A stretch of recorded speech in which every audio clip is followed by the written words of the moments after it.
Public choice theory.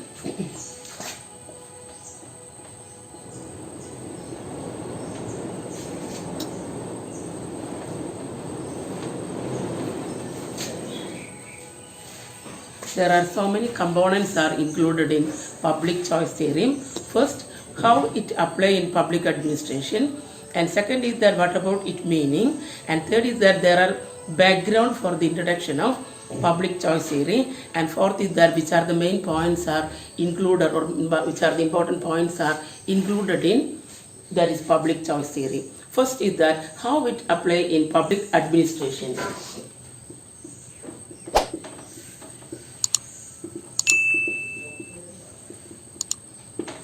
How it apply in the public administration. Public choice theory is very relevant in public administration because it provides some theoretical support or theoretical background for the introduction of public administration. It provides some theoretical background or theoretical support for the introduction of public administration with the help of public choice theory. Because of this, there are three important points just to mind why it creates a better result in public administration. Three important points mainly. One is that effectiveness.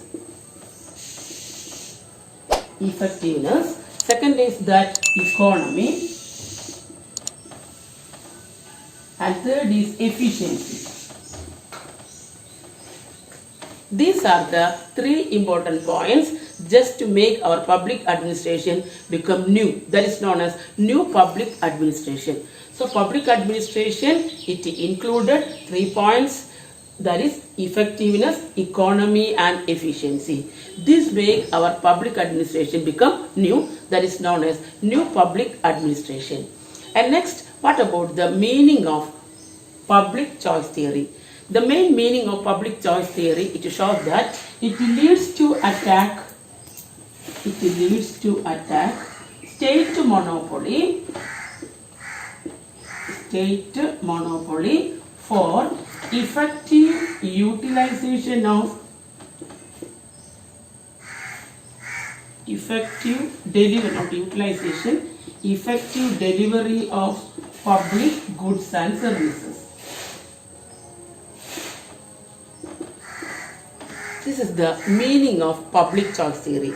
The meaning of public choice theory, it shows that it leads to attack on state monopoly. Attack on state monopoly for effective delivery of public goods and services. So many public goods and services here, but more that the public goods and services mainly provided by state government. Thus the government occupy monopoly in the distribution of goods and services. When that is the introduction of public choice theory, this monopoly become cancelled. Now that is public goods and services, it should be provided. That is main important agencies or public agencies or public companies are relevant to provide these public goods and services. Example, education. Not only the government but also so many public institutions or agencies are providing these goods and services. When due to the entry of public agencies or institution, these provide these goods in a best and efficient manner. So efficiency is attained here. At the same time, because of the entry of new public agencies and new companies, it become more competent. So efficiency and competence become easily applied due to the coming of new public agencies and public institution. That's the one side here. And second is that is to attack state monopoly. State is the all distribution of that. State is solely that is proprietor, or state is the only single provider of goods and services, that is public goods and service. Now it open to state. At the same time, so many agencies are entered to the distribution of these goods and services. That is the important point just to mind about the public choice theory. That is public choice theory, it leads to attack on state monopoly. No monopoly position enjoyed by the government here.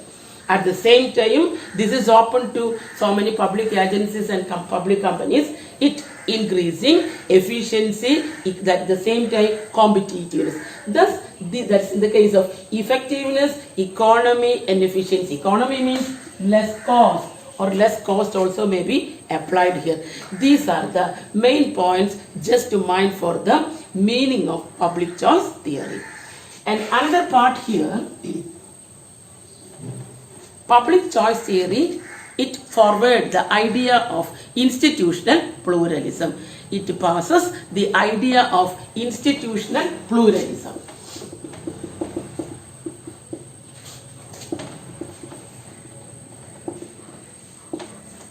The word meaning of institutional pluralism shows that there are so many institutions is ready to provide public goods and services. At the same time, pluralism means number of institutions. Here there is a number of institutions. So one side so many institutions is there, other side number of institutions. And on that case, people had a choice. People had a choice among these institutions which is require and which is not require of public goods and services, which is require and which is not require public services based on this idea, that is institutional pluralism. Number of institutions are ready to provide these goods and services. So importance of these institutions is that they are providing these goods at less cost, at the same time faster services, at the same time qualitative nature. This also, that's these points just to mind, because here there is a cutthroat competition existed for the distribution of public goods and services. Because of emerging this competition, they consider which agency's goods is better quality and which is charging less cost, at the same time which provided more effective manner. These are the points just to mind about institutional pluralism. Then we come to what about the background here. What about the background for the introduction of public choice theory?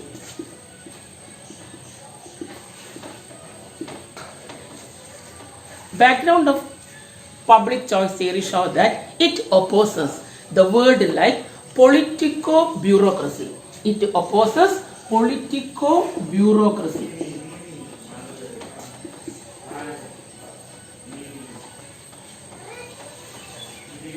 Politico-bureaucracy. Here there is a two words are linked here. One is politician or politics and other is that bureaucracy. Here there is a background like bureaucracy. That is, this is in the case of according to those who are opposing, that is public choice theories, they are opposing the word politico-bureaucracy, show that according to their opinion this is neutral.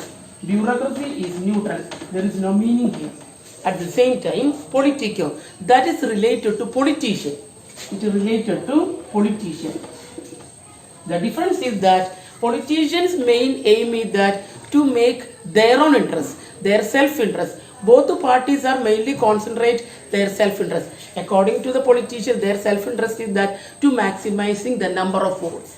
Votes increasing or increasing the number of votes is the main aim of politicians. In the same way, bureaucrats which are very close to the government. So both are try their best to make their own self-interest.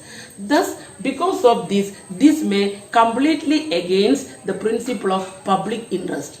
That is, our meaning is that effective delivery of public goods and services, which is mainly to the common benefit or common interest of the individual. But this is completely violated here. Why they violate? Bureaucracy and politicians mainly concentrate for the provision for their own interest, not to the there is public interest or communal interest.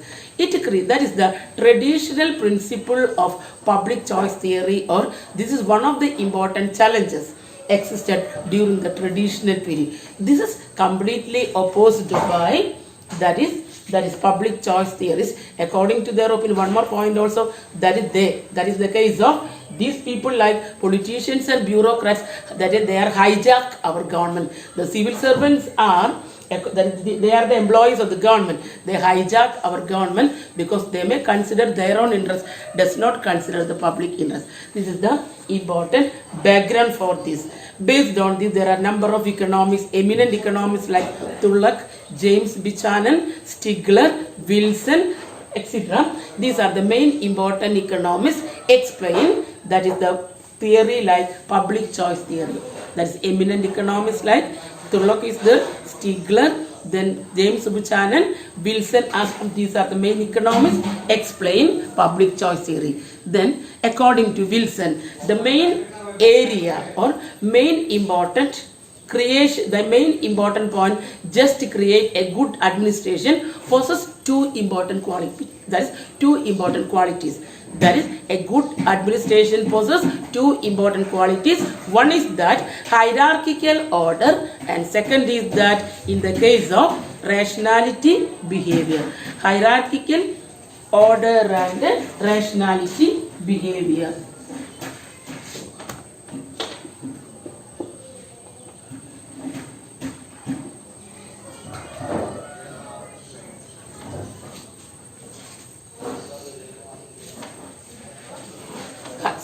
Hierarchical order, not the rationality, but professionally trained public servants. Professionally trained public servants. Hello dear students, നിങ്ങൾക്ക് എന്തെങ്കിലും സംശയങ്ങളൊക്കെ ഉണ്ടെങ്കിൽ നിങ്ങൾ ആ comment ബോക്സിൽ ഇടുക. അതായത് എന്തെങ്കിലും നിങ്ങൾക്ക് ക്ലാരിഫിക്കേഷൻ വേണം, മനസ്സിലാവാത്ത എന്തെങ്കിലും കാര്യങ്ങളുണ്ട്, അല്ലെങ്കിൽ ഇനി മിസ് മലയാളത്തിൽ പറഞ്ഞു തരേണ്ട എന്തെങ്കിലുമൊക്കെ ഉണ്ടെങ്കിൽ നിങ്ങൾ എന്ത് ചെയ്യണം, നിങ്ങൾ ആ കമൻറ്റ് ബോക്സിൽ കമൻറ്റ് ഇടുക. ഇനി ഇതിൻ്റെ നോട്ട്സ് ഞാൻ ഡിസ്ക്രിപ്ഷൻ ബോക്സിൽ കൊടുത്തിട്ടുണ്ടാവും. നിങ്ങൾ ചാനലിൽ നോക്കിക്കഴിഞ്ഞ് നിങ്ങൾക്ക് കിട്ടുക ഡിസ്ക്രിപ്ഷൻ ബോക്സിൽ ഞാൻ അതാത് ദിവസങ്ങൾ ക്ലാസ് എടുത്തതിൻ്റെ നോട്ട്സ് കൊടുത്തിട്ടുണ്ടാവും.